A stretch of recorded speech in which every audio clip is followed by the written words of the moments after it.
My name is Bill Thomas. I'm a writer, consulting producer, and now podcaster. I am now trying to use my experience as the brother of a murder victim to help other victims of violent crime. I'm working on a book on the unsolved Colonial Parkway murders, and I'm the co-administrator of the Colonial Parkway Murders Facebook group together with Kristin Dilley. My name is Kristin Dilley. I'm a writer, a researcher, a teacher, and a victims advocate, as well as the social media manager and co-administrator for the Colonial Parkway Murders Facebook page with my partner in crime, Bill Thomas.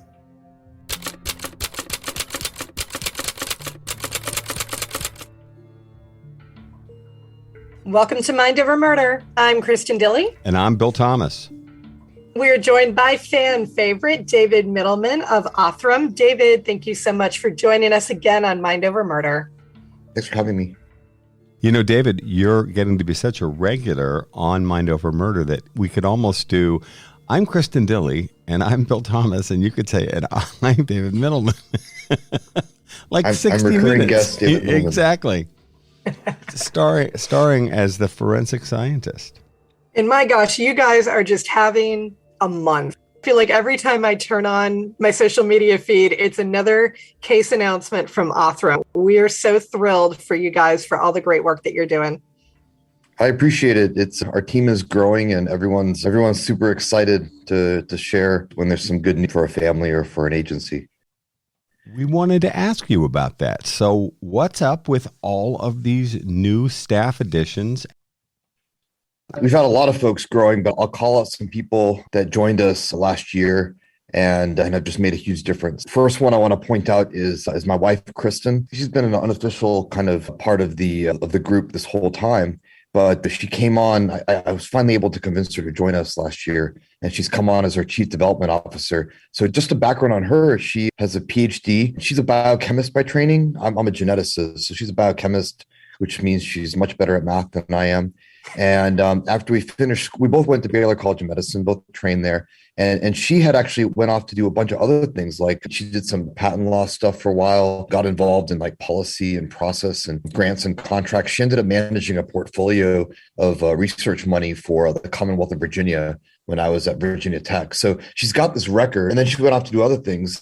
And so it was a natural fit to have her come out here. Her background is also in DNA damage and repair, much like mine was in school. So I think she's always been interested, and I think you can tell from like social media and otherwise, she's always been an advocate. But it was really special last year to bring her onto the team and have her actually be full-time committed to this mission, because a good part of what we're doing is going to be government facing, and it's really about trying to get more funding opportunities available for the technology. The truth is, I would say in 2022, our technology is like, the technology is not the barrier. I don't think there's really a lot of scientific or technological barriers. The barrier for doing this at a faster pace than we currently do it is just money. And so to the extent that we can identify funding opportunities or work public policy to incorporate or at least explain how existing money can be used, it's a combination of money that's already there that needs to be properly explained how and how it cannot be used, and then just securing new sources of funding. So Kristin joined in. And then we have another guy, Brendan Belair.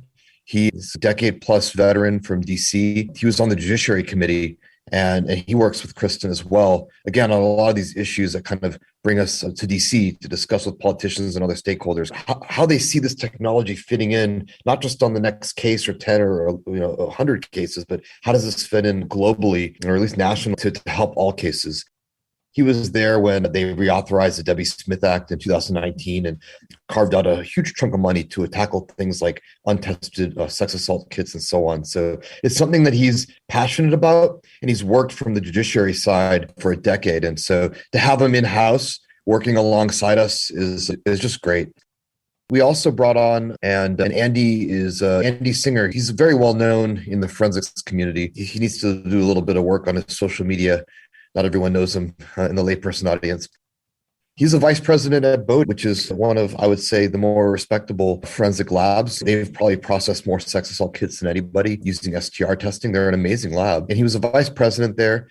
And we've worked together. It's really cool. We've worked together since the inception of Othram. Bodie was an early partner of ours. We love working with them. And so it was really interesting because he already knew all about us when he finally came on, but we've now brought him on. He's our chief commercialization officer. And he's in charge of essentially growing from the perspective of like case management and sales, our reach across agencies across the country to help get more people using our technology. So I think those are the three big additions that are, I would say, public facing for Othram: Kristin, Brendan, and Andy. And then we've continued to bring on software developers. We've onboarded a few lab folks. We're trying not to onboard too many people any more than we need anyways in the laboratory and on the analysis side, because we're hoping that the technology we build kind of scales and we don't need a team of like several hundred people. So we're about 30 people right now.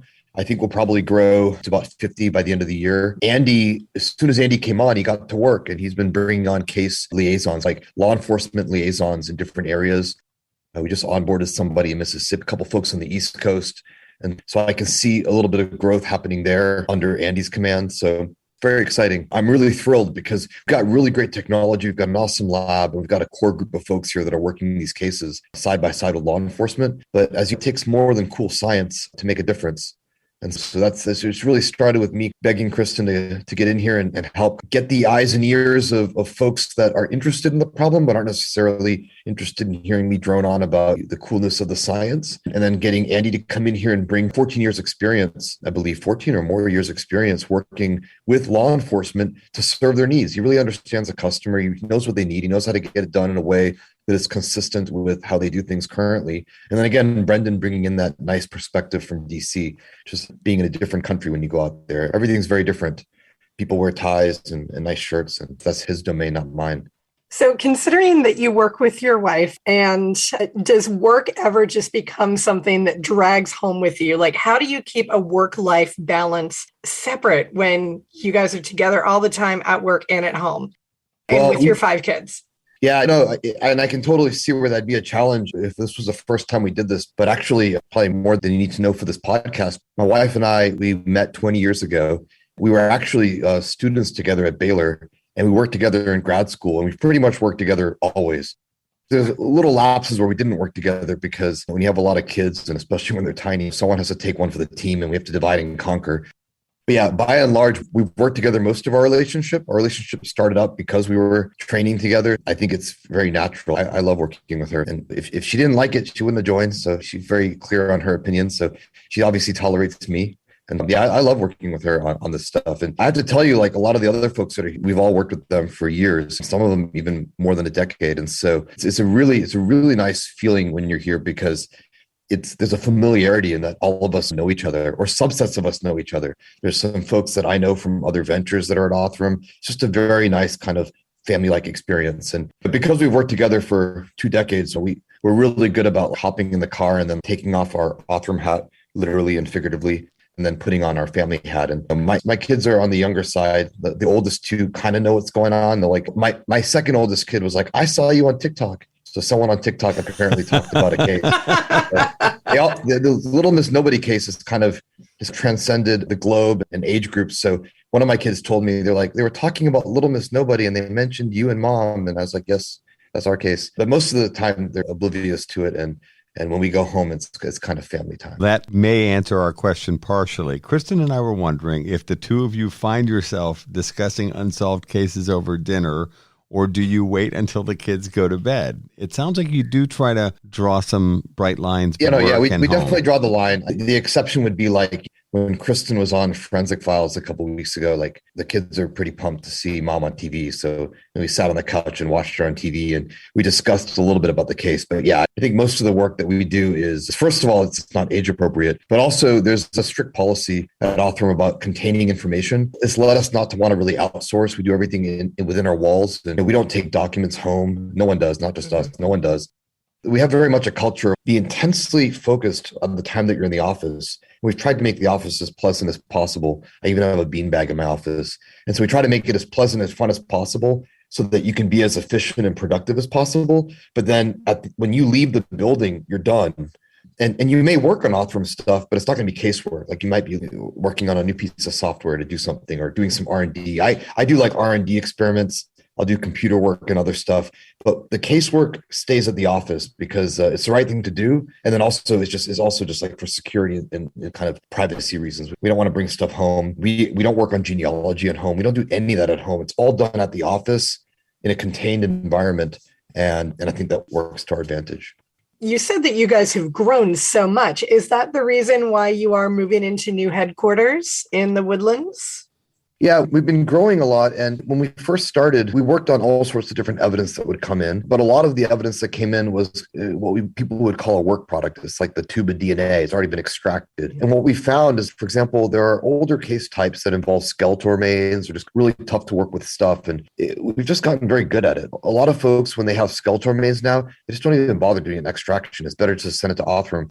We have a proprietary way of doing it that just works better. And you'll see like the majority of the case, like virtually all the cases we've worked with NCMEC, for example, National Center for Missing and Exploited Children, those are all cases that have been tested already. They just failed. Little Miss Nobody was tested extensively for a couple of years with multiple lab partners and a genealogist and all this stuff. And it just didn't go anywhere. The magic is often not just in the testing, but in being able to get usable DNA that can be cleaned up and fixed up to where it can actually be used for sequencing. So we've started to see a substantial rise in the amount of actual evidence and like primary things like skeletal remains and other items that we get.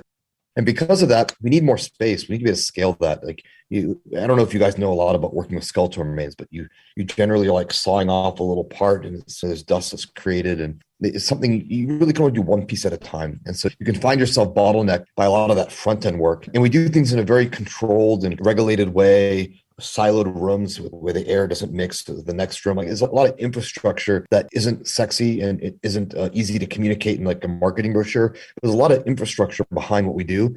We ended up building out a bigger facility. It's built, it's done. We just haven't moved in. We'll move in next month. And this facility is 4 times larger than our existing one. And the area that houses our DNA sequencing equipment, which is like the machine that reads the DNA, that's going to be roughly the same size. What we're expanding is lots of other areas that allow us to parallelize the task of sorting through evidence, extracting DNA from the original stuff that we get. And we're opening a whole new set of laboratories that are going to be all for R&D. And I'm so excited about this because the thing is, we're really big on inclusivity, right? It's like, how do we become inclusive of all cases?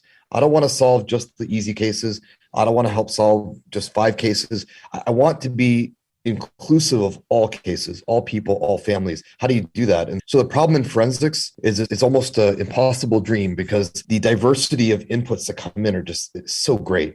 Even if you have the word like skeletal remains, well, are they skeletal remains that were cleaned with detergent by somebody that didn't know any better? Were they boiled? Were they left in the ground? Did the ground get flooded during a hurricane and now the bones are all soggy? There's so many things can happen. The idea is that no matter what the input is, on the output, you're going to get a really great genealogical profile that is apples to apples comparable with the kind of profile you get from your mouth after you swapped a week ago. So that's a pretty crazy challenge. How do you take all the different things you might get from the world and reduce it to something that consistently provides an apples to apples comparison to what's in the database? And to do that, we're going to have to essentially expand the front end of our lab to allow more kinds of things to come in at a time. And then we need to build R&D to be able to push the limits of what we can do. We had some extensive R&D that enabled us eventually to start working from FFPE, which is this formalin-fixed paraffin-embedded tissue. This is tissue that you might collect in an autopsy. In that Walker County Jane Doe case, again, you might wonder, what was the difference between her being an unsolved case and a solved case? They didn't have good evidence. And so there was FFPE material that was collected during autopsy. That's, if you talk to a DNA lab, that's not their favorite thing to process. Mm-hmm. And so we developed methods, validated it using mock casework. Never want to experiment on a real case, of course. And once we did that and we felt confident, we went in there and used that process to build a profile. And then as we're able to help law enforcement identifiers. So as that R&D side grows, we'll be able to do a lot more. You can't do R&D and forensics in the same space at the same time. So having a separate lab and a separate group of people, I think will be so valuable to accelerating the pace at which we can iterate and improve. And I got to tell you, on a weekly basis, someone tells us something really crazy and new. And so there's a lot of room for R&D. David, we wanted to ask a little bit more about that. So one of your law enforcement partners reaches out to you and they want to discuss a case and they say, we have skeletal remains. Is your response then, given the fact that you've got this expanded facility and you can work on different cases literally in different rooms, is your response, send me everything you've got, as opposed to just send me a tooth or an arm bone or whatever? Do you say, can you send us everything? We don't ask them to send everything. What we do is we ask them, what do you have? So our request system is that online portal that people can use to submit casework. And we go through this extensive review. So we'll say, do you have skeletal remains? If so, which ones do you have? Do you have any DNA extracts? Do you have the lab report that shows us the properties of DNA? So we'll ask for all that information. We'll ask for any lab reports that other labs had generated because they did something, either extracted DNA or tested it. Once we do that, then what we'll do is we'll stack rank and say, here's in the order of our preference what we would like to receive. And then it's their choice. Some groups will say, look, I'm just going to send you one thing at a time. That's fine. Some people might say, I know you want the skeletal remains, but I really just feel comfortable sending you the 2. No problem. Some people might send us 3 bones at a time. So whatever it is that they're comfortable doing, our job is to basically understand, before we make any recommendations, we want to understand what are all the items they have, work product or evidence. What are all the things that have been done to the case? If you've wasted time and money to do something to a case, might as well learn. So we ask for all the reports and understand it all. And once we know all of that, we just say, here's the order in which we would love to receive things. They make the ultimate decision. We're just recommending. And that's how we do it. We have had situations where someone sent us quite a number of items, but generally they'll start by sending a few items. And I got to tell you, it doesn't take but a few items to figure out if it's going to be workable or not. There are individual skeletal components that may or may not be good for DNA, but generally if 3 items don't work, the 4th item is not likely to work. So you usually don't need all the skeleton. Happy to receive whatever we get. And how are these things sent to you? Keeping in mind that we're civilians here. Do they send them in a cop car or do they send them via FedEx? How's this thing work?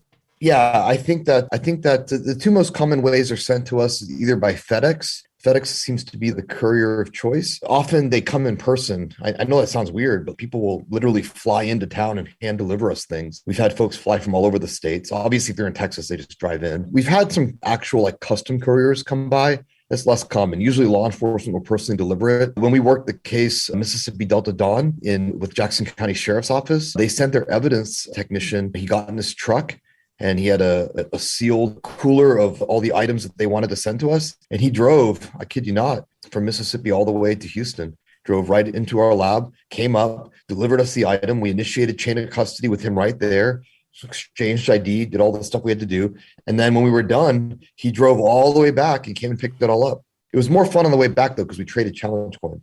At that point, we had helped them get to a solve, and we traded challenge coins, and he went back with the challenge coin and all the evidence. But we never hold things. We we have to return it at the end of the case. And so we like to return that, especially if it's an unidentified person, that person needs to be laid to rest properly. And so you need all the evidence that was used.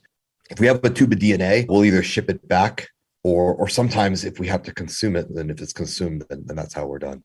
Explain the challenge coin thing. I know this is very big with our friends in law enforcement. Yeah, I think it originated in the military, but the challenge coin is a token of identity. It allows you to identify with a group, which has a practical application, but also it's something that you can feel pride in being part of this group. And when there's interoperability or collaboration between 2 different divisions or 2 different groups, then it's not uncommon to exchange a challenge coin at the end of a successful project or venture. So we have a challenge coin at Othram, and then we'll trade challenge coins with law enforcement when they've reported to us that they were successfully able to identify someone based on our work. And sometimes we do a little bit, sometimes we do more than a little bit. But the solve really comes from the investigative process at the law enforcement agency. So we do whatever we can. And then at the end, if they get to a positive outcome, it's always a fun gesture to trade coins. We have a collection. I need to put them up on the wall maybe, but we have a nice collection now of challenge coins from local, state, and federal agencies, and expand all over the U.S. So yeah, it's kind of nice. That's very cool. If wanted to be hired by Othram, if this is something that I want to do with my life, if I want to get involved with investigative genetic genealogy, how does someone go about obtaining a job in this field, either with you guys or just with another lab that does investigative genetic genealogy? What would you need to have? What kind of degrees, and how would you go about getting a job with? So we hire for all sorts of roles. Genealogy is one thing that we're interested in, but I will tell you, we have people that do genealogy at Othram, but they're not full-time, only doing genealogy, just like we have people that do DNA extraction, but they also do other things.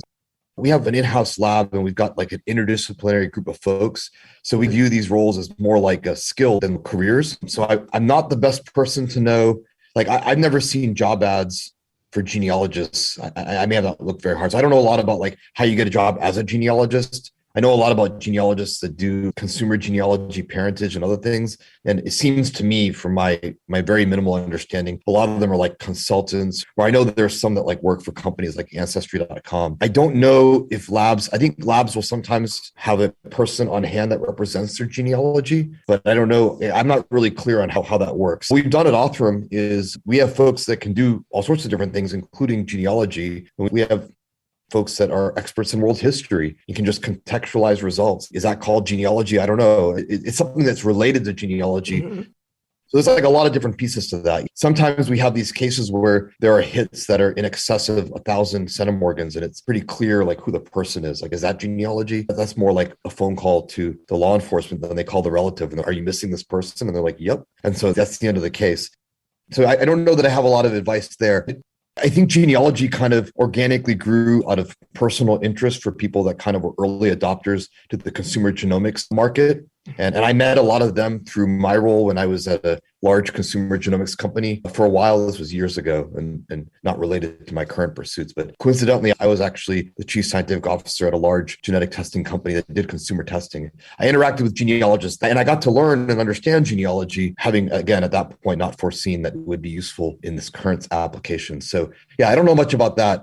I know on the lab side, we're definitely looking all the time for people that have strong backgrounds in DNA testing. We're really interested in areas like ancient DNA. So these are areas where you're working with DNA it's the opposite of pristine DNA, right? This is not the folks that you're gonna find in a medical lab that are working on like saliva and blood. So these are people that have done like research studies with very old stuff. And they have a little bit of appreciation for how to handle and recognize the kind of error and noise when you work with that kind of data. You're listening to Mind Over Murder. We'll be right back after this word from our sponsors.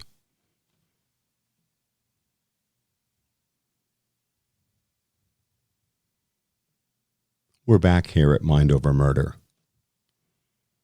We hire a lot of software developers. I don't have a recipe for software developers. We have one guy here that was like, he helped build Fallout 76. It's a mobile game. And so he's built some pretty amazing software. We have another person here that was on the software team for the Houston Astros. Oh, so interesting. We have a lot, and we have people that have worked in consumer genomics. My lead software developer has spent over a decade. He was actually working on the very original formats and incarnations of the data that came off these sequencers that people currently use to power the latest in genomics. And so we just have all kinds. We're really interested in people that, as I'm sure you can imagine, are super passionate and fired up. And I'm the poster child of super excited about everything. And then people that are not just super excited about everything, but have the discipline and the focus to crush through obstacles to achieve what they're passionate about. And then everything else I don't really care about. You can teach skills to anybody. Like everyone can learn a skill, but I don't know yet. I've not learned how to teach someone to be excited, to be on fire, and just to have this this organic kind of, some people just have this kind of personality that they can just like dig deep into a problem and really just focus on that one problem for a lengthy period of time. So those first two criteria is really how we filter people. And then we look to see where they fit in the organization. And it's a very fluid organization. Again, you may have someone that was building video games, but really understands a lot of infrastructure needs that we'll need for being able to do the work that we do. Anyways, I could go on for hours, but that's our philosophy for recruitment. And we recruit very slowly, and it's very hard to find people. And I certainly can't post a job ad that's going to be inclusive of sports team software developers, video game developers, and other folks. But I know it when I see it. That's all I can tell you is I know it when I see it. I can talk to someone. My folks will talk to someone, and we just meet someone, and just something clicks, and the passion's there. They're on fire, and they can show us examples of how they have dug deep to solve problems. And one of our big things is being able to solve new kinds of problems, as opposed to just trying to apply existing solutions or tools or techniques. It's, I've got a screwdriver, show me some screws. It's more about what do you got, and then if we got to build something new, we'll build it. And you can see that come through on these cases. Like our number one first principle, like the first principle at Othram is just do what's best for and most of the time that just means rejecting it. Like the best thing to do is just don't take the case. And when you can do the R&D and you can do everything else to prove that you can do, come back to it. So this case that we announced just yesterday, It was a John Doe. His name was Gary Simpson, but it was a John Doe that was found at the same time the Mississippi Delta Dawn was found. This is 1982. His skeletal remains were not suitable for testing. We couldn't confidently say that we could do the work. And we've done a lot of work with Jackson County Sheriff's Office. We've had a lot of success. There's endless announcements out of Mississippi now, there and other agencies that are announcing. But that was a case we didn't feel confident about, and we rejected it. And we said, we don't feel like you can trust us to deliver what is necessary. Now, about a year later, we had developed some new tools, some of which were used to solve this Walker County Jane Doe case, Sherry Jarvis. And at that point, we were said, you know what? With this success, we now have reached a level of confidence. Let's go back and look at our backlog. Because when we reject a case, it's not a failure. What it is, it's a rejection. It's an acknowledgement that we are finite in our capabilities and we're not ready. And it goes on to our kind of our wish list, a backlog wish list, because we don't want to leave any case behind. And so we go back to this wish list and we say, show me all the cases that we've previously felt not confident about, but that we think would match the properties of these cases that are now working very well. And this one came out. And so we contacted the agency and said, you know what? I think we're ready now. And they said, okay, give it a shot. Gave it a shot, worked the first time beautifully. I don't know what would have happened. Maybe it would have worked a year ago. But what I know is that I can confidently say this year, we were able to deliver an answer. And it's exciting. We delivered an answer, generated some leads, a lot of people working together. There's a lot of folks working on this case. And now this guy has a name. Now, in the Gary Simpson case, formerly known as Moss Point John Doe, that solve comes out of the work that you did in the Delta Dawn case. Tell our listeners about the physical relationships between where the bodies were found and under what circumstances. Yeah. For those that are not familiar with the Mississippi Delta Dawn case, and both of these cases are on DNAsolves.com. So if you go there, you can read about both cases. If you go to DNAsolves.com, and actually, I really wanted to make it so obvious. I actually screenshotted a part of Google Maps showing where these two bodies were found, just so you could see like how really close together they were. There was this overpass, I-10 overpass in Mississippi over this river. And it was a report from truck drivers and some other folks that there was an adult, an infant, and that the infant had gone over the bridge. And that prompted a search. And that's what led to the discovery of this unidentified infant, a year and a half. I don't know if that's an infant or a child, but very young kid. And she was nicknamed Mississippi Delta Dawn. When they found her, they proceeded to search the rest of the river because they're hoping there was an adult that was reported to be with her. Like maybe they'll find someone else. They thought there was a woman with the child walking along the highway, as I recall. Yes, and they never found the mother. Let's call her. Yes, they had a huge volunteer group. It was really touching because one of the guys that had 40 years ago been on the barge that was like on the river and had literally pulled out this little baby out of the water. He was at the press conference when we announced Delta Dawn's identity. He was crying. It was super emotional. Something to remember is like, doesn't matter how old these cases are. There's always family that remembers. And then there's first responders and other folks that are traumatized. And I don't want to get off topic, but when I describe this to people, like I think about it like a blast radius. There's a horrible thing that happens to one person, but there's this blast radius that affects the family, the friends, the first responders, the community. And the longer these cases go unsolved, decade after decade, the greater the collateral damage, the bigger the blast radius. Yeah, we've talked about that. And so that's another reason why it's so important to put an end to this and get some answers. Anyways, at the same time that they had pulled out this little girl, they found the remains of a young Black man. It was determined pretty early on that he was probably there longer than she was. So the events were not connected. I believe there was evidence of a gunshot wound. It was ruled a homicide. So it was an unrelated case. But at the same time, they went looking for this little girl and found two bodies. And so it's always been on our mind is we've got to get a name for this other guy too. Like, can't just leave him behind. And so it did take a little bit of work before we could onboard the case, but we never forgot about him. We brought on the case when it was responsible and appropriate to do. And now we can happily report, it took another year and a half after the first case, but we can happily report that there's two people now that were found and two people that have been identified. And what happened was that the science, your refinement of difficult DNA extraction had improved over that year or year and a half. Delta Dawn to Gary Simpson being identified. Yeah, we were constantly updating our techniques. And in this specific case, we had an updated protocol for how we develop DNA extracts from skeletal remains, particularly those that have been sitting in the river in a non-optimal environment. Now, this is far from the pristine DNA you see in the fridge. And so there was a lot of challenges. And sometimes you get lucky and the remains might be old, but the DNA is still good. They're just buried, whatever. And sometimes you're not lucky. And this case was just not one of those cases where there was a fortunate, good quality source of DNA. So it took a little bit of extra work. And often that work, just so it's probably more than you want to know, but that work is usually a combination of laboratory process like extraction work, but it's also software. It's software because even if you can read bad DNA, you'll see stuff in the data that, if not properly accounted for, will lead you to a noisy conclusion. So it's very important that when you read the DNA, that you have both the laboratory process to get the cleanest DNA possible, but also that you have the software that can sort essentially real from not real. And I almost think that's completely overlooked areas. So we work in parallel to simultaneously build good reading and measuring, the good extraction of the DNA and then good reading of that DNA. And it's one of the reasons why I advocate so loudly for this kind of in-house one-stop shop, because this is one area where you don't want to partition or outsource to different groups. You are robbed of an opportunity to refine a process if you don't actually have each piece of the process. And the way we iterate so often is that at every step in our process, first of all, this is all we do. So we're the only ones that do it in-house, but it's all we do.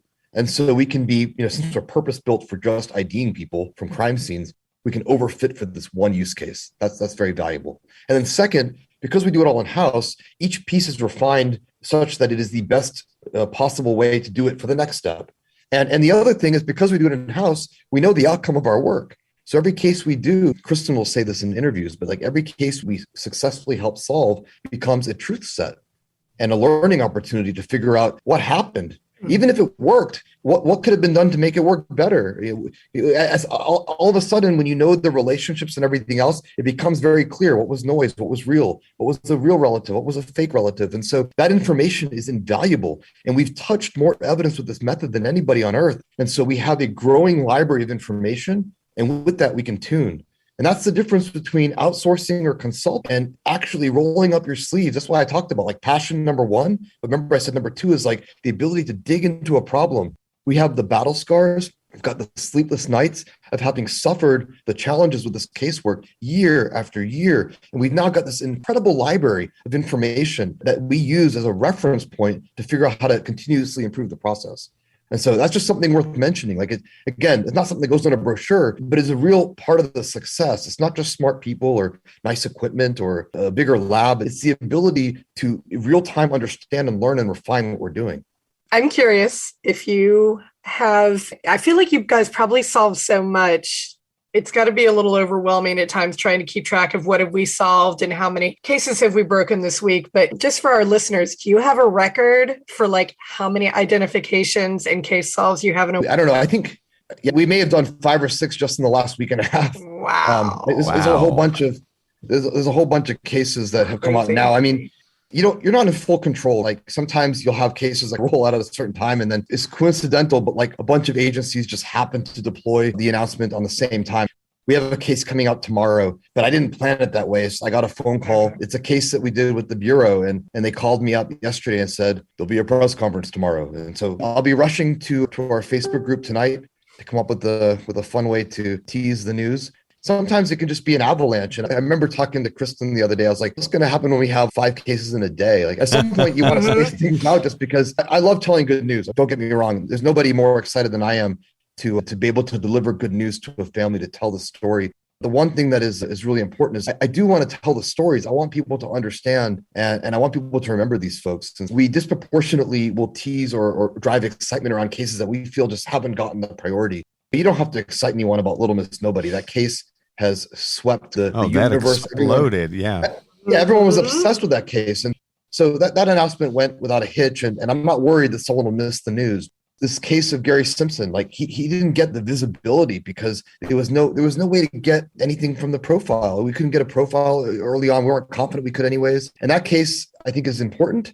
I think there's even a possibility they'll figure out who killed him. But we want to make some news about that case. We want people to remember. We want people to know that there was another person identified or found anyways at the same time that Delta Dawn was. And he also has an identity. He's got living family that's wondering what happened to him. Yes, exactly. And they were just as excited. They knew he was missing. I think he was reported missing. And they knew he was missing. And they were very happy to receive the news that he was never forgotten. That the sheriff's office continued to work that case until just, this past day. So One of the challenges for the case involving Mr. Simpson, you were saying, might have been the fact that he was from Louisiana and his remains were found in Mississippi. So he may have moved voluntarily or involuntarily from one state to another. And you've said before, when we've talked with you, David, that the geographic challenges of connecting a missing person and unidentified remains can be significant. And this sounds like that might have played a role in Mr. Simpson's. Yeah, definitely. I think the two commonalities we see in unidentified remains is that their disappearance and their discovery is separated by time. I think he was found not long after he went missing, but there are other cases where the person's missing for decades and then a body turns up and it's just not obvious that it belongs to a person that was lost a decade ago. In this case, as you said, there's just geography challenges. Sometimes it's even more confusing. Little Miss Nobody, it's one state over and it was within a week. Hindsight's 2020. It's easy to go back in 2022 and say these are all obvious connections. People were limited at the time by technology, scientific process, and just the luck that you're able to even notice these similarities. We spend a lot of time looking at the missing persons and unidentified persons records on NamUs. We've started curating our own. We use a lot of other data sources, and we do what we can to upfront consider those kinds of possibilities. By and large, these cases will end up in our hands because geography or time have separated them. There are other instances where people disconnect. They get lost because maybe they were adopted or some kind of other situation, or all the relatives have since passed. And so there's no one persistently looking for them. And those kind of situations also lend themselves to unsolved cases. And the good news is whenever these cases arise, we can figure them out just through DNA testing. But you have to remark at the fortuitous situation with Gary, which is that had they not seen the toddler go over the bridge, that they hadn't been looking for her, who knows how long it would have taken to find him. The identification of his body alone was a lucky event. I know we've mentioned Little Miss Nobody a couple of times, and in case there's anyone among our listeners out there who is not familiar with the case, can you give us just a super brief rundown about who Little Miss Nobody actually is? Yeah, so there was this abduction of a little girl in New Mexico. Her name was Sharon Gallegos, and she was 4 years old, and she was abducted, and she vanished, and that was the end of that story. And it became eventually a missing persons record on NamUs. And not long after, there was a body that was found in Arizona, in kind of northern Arizona. I think early on, the investigators in 1960, this happened in 1960, it's a long time ago. In 1960, they saw the similarities and considered the possibility that this unidentified might be Sharon Gallegos. But there was just a number of things that were inconsistent. Anthropological analysis and other investigative kind of inferences suggested that the person that was found, the remains, were perhaps of an older child. And there was some issue of whether footprints or such were comparable or not. And just enough inconsistency to create just enough doubt to not really be sure. Mm-hmm. And this case sat in purgatory for almost 60 years. In 2018, investigators, to the credit of investigators in Arizona, this is Yavapai County, they reopened this case aware that there was new DNA technology available. They worked with NamUs and were able to do updated DNA testing. Originally, they couldn't even get an STR profile. It was wild. So they got a partial DNA profile. They got a mitochondrial group, which is helpful for ruling out things, but mitochondrial markers are not enough to pinpoint who the person is. They couldn't really get a full STR profile. Then they got one. Then they even had someone that they had identified as a possible sibling, but the results were inconclusive.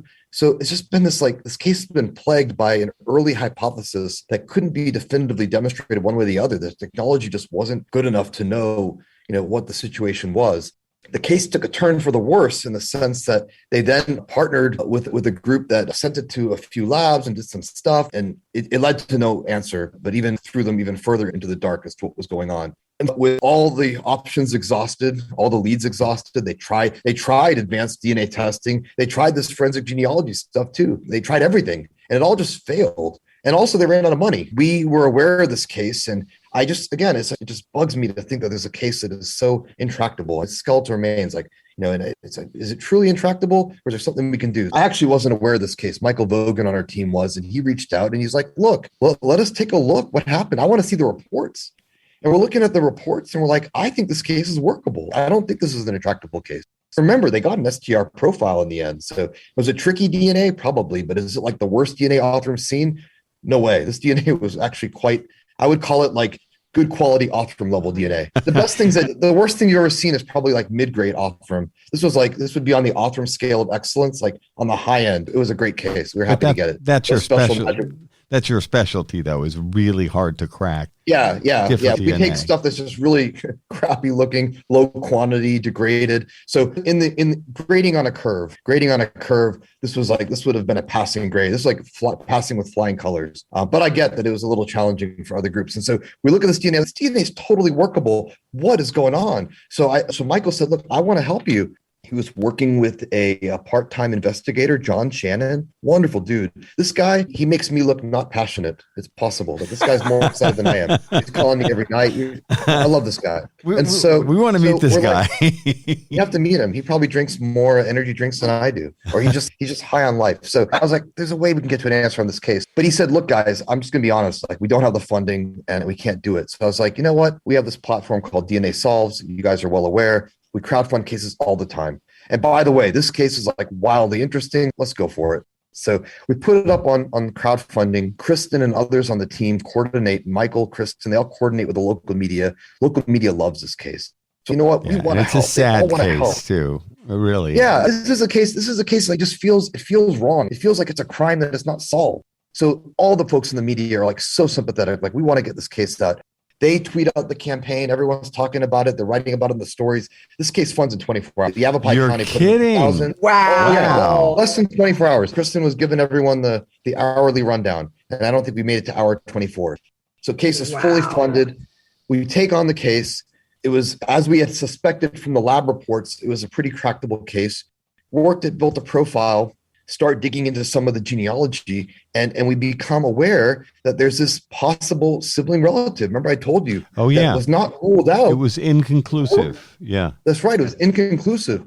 Inconclusive is a fancy word for, I don't know. And STR testing isn't going to pick up every kind of relationship. And so we do the work, and it turns out this guy is her sibling. So it turns out the case was solved. He's her sibling. And so it turns out that a case was solved in 1960. And then it was inconclusive for a while. And I think along the way, some folks unsolved the case, and then it kind of went back to inconclusive. And 62, I'm embarrassed to say, the investigators had it right all along. And so at the end, it turns out she was Sharon Gallegos. Again, lots of reasons for why they weren't able to draw the connection in the 60s. I don't know if you guys know, but like the DNA helix, this little thing right here, wasn't even discovered. The structure wasn't discovered until the late 50s. And Watson and Crick got the Nobel Prize for this. And when Gallegos went missing, this was like less than 10 years since they had first even seen a DNA molecule. So you cannot expect that they would have used DNA testing in the 60s or even 70s or 80s for that matter. It was the late 80s when using STR testing. But point is, it was her. And it just took time for the technology to catch up to where they could use the right tools and techniques to definitively demonstrate this was a sibling. And I want to stress right technology, because there's a lot of technologies that can be used to test DNA. There's a lot of things that can test DNA. It reminds me of those like Pinterest fails. So there's like the thing you think you're making and then what you end up with. Right. So lots of things can make stuff. But if you want to make the thing that you see in Pinterest, you need technology and process. You got to do it the right way. So we took this from Pinterest fail to solve, and it was wildly exciting. They now want to do a whole bunch of other cases. And we couldn't be happier to be at a happy ending with this case, particularly because so many people took interest. People helped crowdfund it. And whenever we crowdfund a case, we feel responsible and accountable. And here's something really crazy. You always ask me, like, when you identify someone, can they figure out who did it? They're working an investigation now. There's some leads. And I wish I could say more, but I just will tell you, like, there's a fair chance. I'm not promising, but there's a more than 0% chance they may identify the person that was involved, a person that was involved in her disappearance. We're all excited about that too. A lot of the cases we work, like Evelyn Cologne in Pennsylvania, a lot of these cases that we are involved in eventually lead to a secondary investigation. So you have 3 cases that you can solve, right? There's a missing person that is found. There's unidentified remains that are named. And then if you're fortunate, there's a homicide investigation with a suspect identified. All just because we built a good process to be able to sort together some information from less than pristine forensic evidence. There was something I read recently, David, in the Sharon Lee Gallegos case, that they thought that one of the people who was on the short list back in 1960 may have been involved in her disappearance and murder. I don't know if that's the individual you're making reference to, or we're going to have to see how the investigation unfolds. I'm just the DNA guy. Okay. And all I'm reporting is what I'm reading in online sources. You're going to have to ask John Shannon. He'll tell you what he can tell you. But I think we have an opportunity, perhaps, try to get a few more answers out of this case, and we're just over the moon to help. Join us again next time as we continue our fascinating conversation with David Mittelman, the CEO of Othram Labs in the Woodlands, Texas, solving DNA cases across the country. Thank you so much for listening to this episode of Mind Over Murder. We'll see you next time.